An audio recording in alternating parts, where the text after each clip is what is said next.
In our last talks, we are studying about the 4 parts of preference. In the last talk, we have studied the 4th part. The best part to choose is the Nibbana.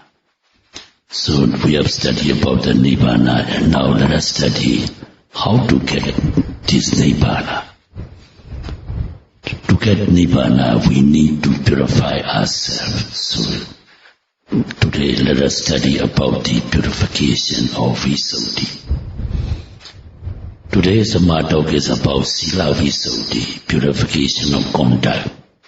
It is the foundation or the first of the 7 Visuddhis or purifications. Without observing Sīla or morality, the higher Mega Phala Jnana, path and fruition knowledge is difficult to attain. Sīla or morality here means for the laity, the observation of either the 5 or the 8 precepts, and for the bhikkhus that of the Patimokkha, the code of monks' rules. Sīla or morality with regard to its solemnity is of 3 kinds or 3 stages, namely 1, the ordinary Sīla, 2, the noble or Upasila, and 3, the ultimate or Paramattha Sīla.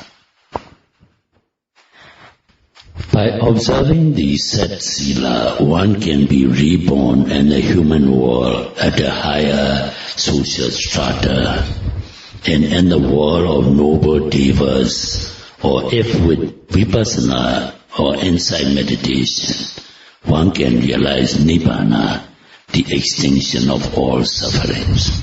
Other 5 benefits endowed for one who observes the precepts steadfastly and permanently are: 1, they gain great wealth in the present life. 2, they gain fame and reputation. 3, they will able to appear with courage and confidence in any public gathering. Then they are able to face death with calmness and serenity. And they will be reborn in a noble deva world, or at least in human realm at a higher social strata. Buddha said, Sīla or morality is an ageless virtue, and it's fragrant at all times. Ornaments and dresses that one wears seem pretty and elegant only at the appropriate time and place. Whereas Sīla or morality shines in all ages, young or old. In Pali, Sīlam Yogesa Lankaro, meaning Sīla or morality is the ornament of the meditator, the very one practicing vipassana bhavana or insight meditation. During the lifetime of our Lord Buddha, a certain youth by the name of Supa, he once asked our Lord Buddha as to why some people are weak and sick, some are strong and healthy. Buddha said, "O young Supa, some people who fail to observe Sīla and get into the habit of doing unwholesome acts and deeds become sick and weak. And those who observe Sīla steadfastly and continuously appear strong and healthy." Thus, it is evident that Sīla or morality becomes a support in whatever existence one is, and happens to be an ornament of the meditator. Fragrance, sweetness of ordinary sense, they travel in the direction of the wind only. Whereas Sīla or morality radiates or permeates in all directions at all times. Lord Buddha spoke on the value of a virtuous life with reference to Samanera Sankecha. In the time of our Lord Buddha, 30 bhikkhus, after taking a subject of meditation from Buddha, they left for a large village Lord Buddha foreseen danger in the practice of meditation, and that danger would be overcome by Samanera Samkecha, who was staying with Thera Sariputta, advised them to go and pay homage to their brother Sariputta before going to the village. Thera Sariputta, foreseeing the Buddha's wish, he sent Samanera Samkecha to accompany these meditating bhikkhus as an attendant or kapya when they paid homage to him before their departure. Here we should note something about Samanera Samkecha. He was only 7 years of age and he had already attained arhatship.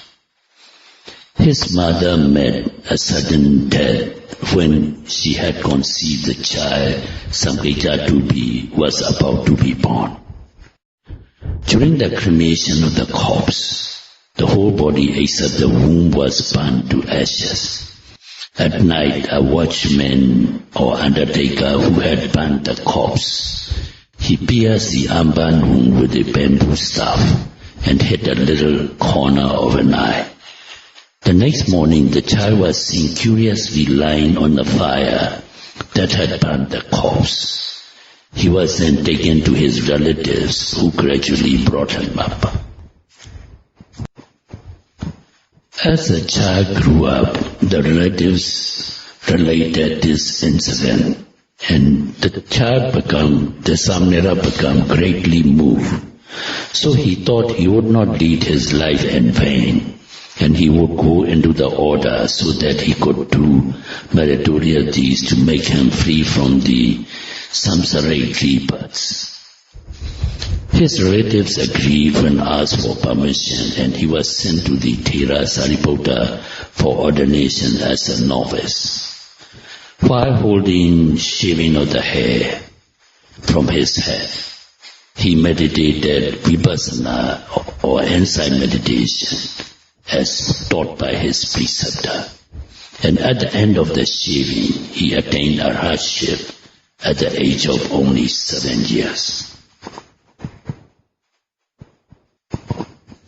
With this young novice or Samanera Samkecha, the 30 Yoga Vajra bhikkhus, meaning meditators, they started vipassana or bhavana or insight meditation in the forest near a village.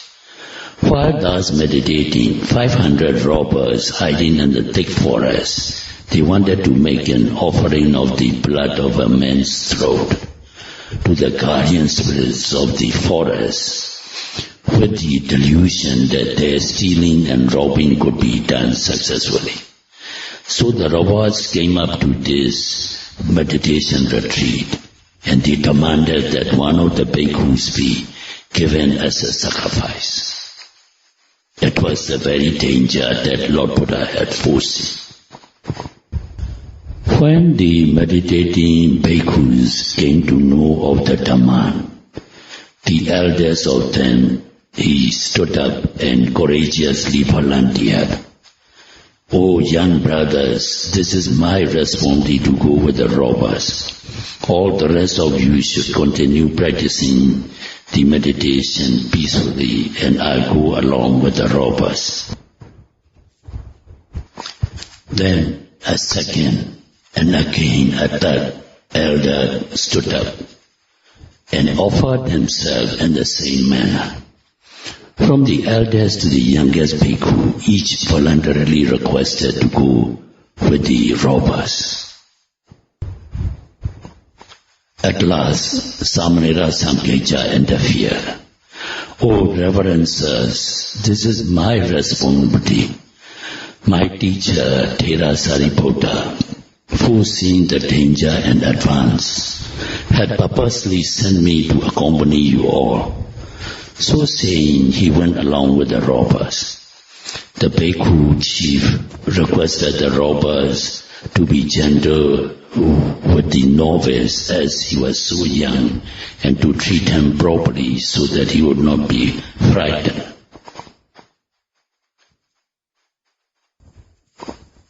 The robbers then took this Samanera Sankecha to their forest camp and placed him under a shady tree, and they prepared to kill him. While they were making preparations for their sacrifice, the young Samanera attained the supreme ecstasy, Phala Samapatti, under the shady tree. When everything was ready for the occasion, the leader of the robbers went to Samanera Sankecha, who was then seated with his mind fixed on Samapatti concentration. The leader of the robbers lifted his sword and swung and struck hard at the neck of the young Samanera. Boom came the sound of the striking, as if the blade of the sword had struck a rock. The blade curled up, and again he tried with the same result. The young Samanera was invulnerable and could not be attacked. Then the leader of the robbers shook the novice and said, "O young novice, I got you with this sword. Are you not afraid to die? You seem not to be afraid of going to be killed. Your face looks very serene, peaceful and tranquil, and your behavior is very calm. Are you not frightened?" he asked. Sankecha replied, "O leader of robbers, an arhat like me is not afraid of death.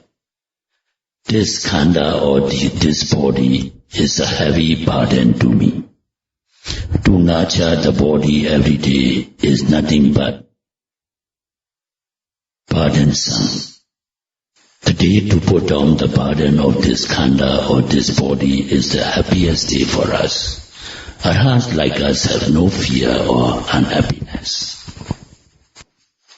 Listening to what the young novice said and holding his sword up, the leader of the robbers uttered, "Oh, he is an arhat. This lifeless sword knows the good qualities of an arhat, and yet I, having the mind, know nothing. I have been wrong." Thus realizing his misdeed, he dropped his sword and knelt at the feet of the Samanera Sankecha, and he asked for his forgiveness. He said, "O Samanera, let me enter the order and let me take the suitable precepts beginning right from here. I'll never steal nor rob again." All the 500 robbers were terror-stricken. They repented for their wrong deeds and asked permission to become Samaneras. The young Samanera Sankecha complied with their request and gave them 10 precepts. Samanera Sankecha, accompanied by his new 500 disciples in yellow robes, they returned to the 30 bhikkhus' meditation retreat, who were anxiously waiting to know what had happened to him. They felt very relieved on hearing the happy news and said, "O Sankecha, you should go and see your teacher. Thera Sariputta will be very glad if he sees you and your disciples."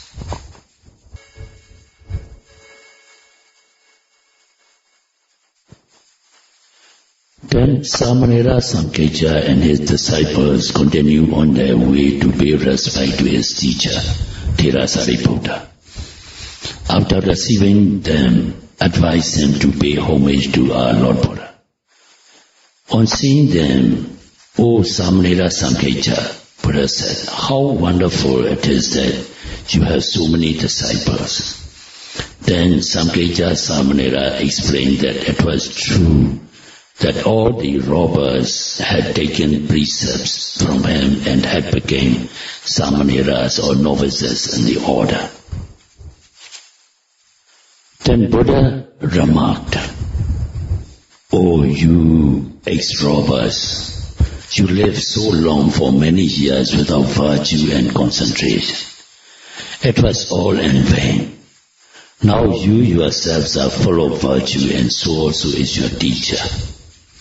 A short but virtuous life is better than a long, immoral life.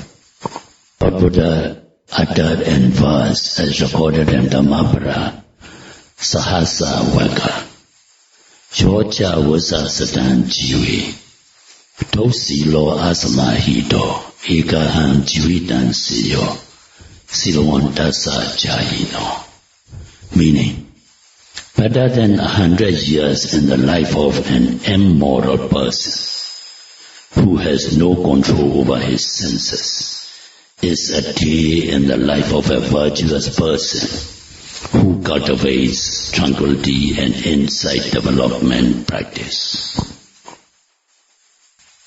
So may you all make effort to purify the virtue, which is the very basis of the 7 purities. May you all attain Megha Phala Jnana, path and fruition knowledge, and the serial order of the stages of 7 purities, and may you all realize Nibbana, the extension of all suffering, very soon. Sadhu, sadhu, sadhu. Before I give the answer for the questions, let me a little bit explain a few facts about this talk. So you all will notice this Sankeja Samanera, while he's in pregnancy and the mother's womb, the mother died due to some abnormal labor, abnormal delivery. But he was, after even cremation, he was still alive. So that fact we should know. Because he is called in Bali Pachima Bhavika, meaning this life is his last existence in this world. He's going to attain Arhat in this life. So that type of person we call Pachima Bhavika, meaning the last life, last existence. And such kind of persons will never die before they attain this Arhata path and fruition knowledge, Arhata path and fruition of Megha Phala Jnana. So that is the fact you have to be noted. So Pachima Bhavika, or the final existing noble beings, going to be noble person, or one who is going to attain in this very life the Arhata path and fruition knowledge, cannot be killed by any means before he gain the path and fruition knowledge. So this is the first clarification I would like to make. His mother's body, while he was in the womb, was cremated and burnt. And while cremating, the undertaker even pierced with the sharp-pointed iron rod to ensure the body to be burnt properly. And that can only cause a slight aberration near the corner of the eye. It cannot harm the child inside. So all in the morning when the mother's dead body is burnt to ashes, he was as if lying on the lotus flower, kicking his legs and hands and just smiling and without crying, without any injury or any harm. The whole night he's in the charnel ground. So these are what we call in Bali Mekha Vaifarati.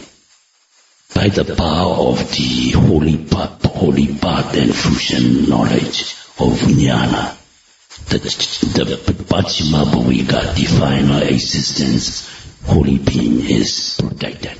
They can never be killed before they attain Arhata path and knowledge. So that is worth noting.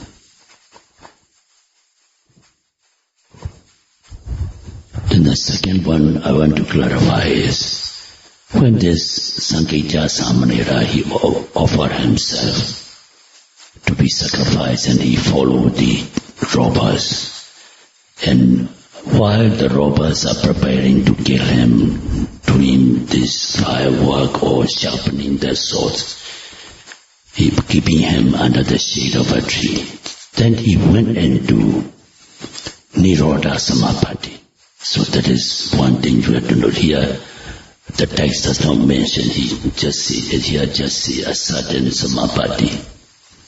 Actually it is a Nirodha Samapatti. Nirodha Samapatti means Sanya Vedhita Nirodha Samapatti. When a person is in this Nirodha Samapatti, no one can care. Nothing, even natural disasters can care. There was one the Queen Samavati and one of her early existences. And they come up, she's a royal person, and with the 500 maidens they go into the river for water frolicking, and when they come up they feel chill and they try to burn the bush to have the heat. And at that time one Pachika Buddha was in the bush in Nirodha Samapatti, and it never burned, not even the slightest of his hair, body hair or the robe is burnt. This is another mega vitality because of this mega power of the mega or this Samapatti. That person is protected from. So here too, when the robber is ready to kill him, he came and chopped out the neck. During those days there are no guns, they usually cut people with a sharp sword. So he cut off the neck.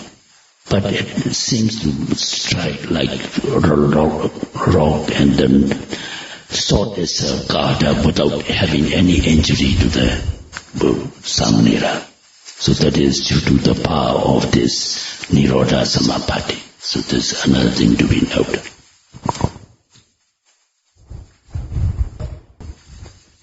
Another thing I want you all to point out to you all is this Samanera attained arhatship while shaving, and at the end of the shaving he attained arhatship. And here it is said he's contemplating on Vipassana Bhavana inside meditation just ordinarily. Actually during Buddha's time, when these young or old, anybody who asks for ordination as Samanera or novices, and they are usually have to be shaved by the preceptor who receives them as candidate. And while shaving, they are usually taught this meditation object, what is called in Mahasatipatthana Sutta, it is mentioned as Patikula Manasikara. In tranquility meditation for these subjects, it is mentioned as Kayagata Sati, same thing. Contemplation on body parts. Contemplation on body parts. This is very beneficial also, and Buddha and many suttas he prays highly of this Kayagata Sati or body part contemplation. As you all know, he divided our physical body into 32 parts and to contemplate on that. But for a person, if it is difficult, the first 5, because we can see the inner organs, only in medical schools they are taught, it is difficult to see, but once you can see with the charts or diagrams. Anyway, the 5 that is can be easily identified are head hair, body hair, nails, nail mean finger or toenails, then teeth and the skin. So these are 5, a group of 5. And that is why it is this meditation called Tacha Panchaka. Tacha, Pali word Tacha means skin. The group of 5 ending in skin. Head hair, body hair, nails, teeth and skin.